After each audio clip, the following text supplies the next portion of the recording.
Hey guys, so in this lesson we're going to be learning Silence is Easy, and this one just has 2 chords. Okay guys, so we're going to start off by learning the chords. There's just 2 chords in this song. So first off we've got an E chord, third one up from the bottom, fret number 1, string above fret 2, string above that fret 2, and we strum all the strings.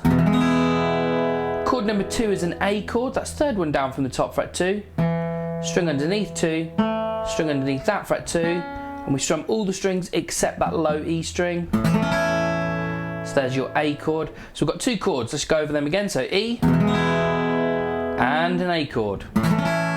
Cool, so it's worth practicing them first, just making sure you can transition first. If you got that, let's move on to the order and the strumming pattern. Okay guys, so we're going to learn the order and the strumming pattern next. We're going to grab that E chord first, and it's 8 strums 2 times. So we're going to do 16 in total, but we're going to count to 8 twice.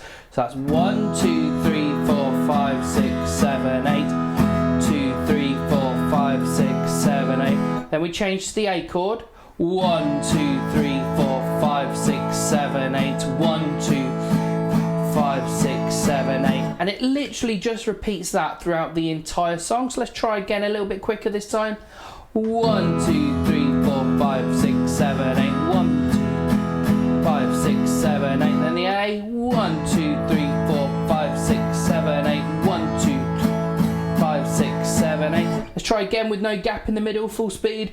1, 2, 3, 4, 5, 6, 7, 8. 1, 2, 3, 4, 5, 6, 7, 8. 1, 2, 3, 4, 7, 8. 1, 2, 3, 4, 5, 6, 7, 8. And yeah, it literally just repeats that over and over and over and over again throughout the entire song.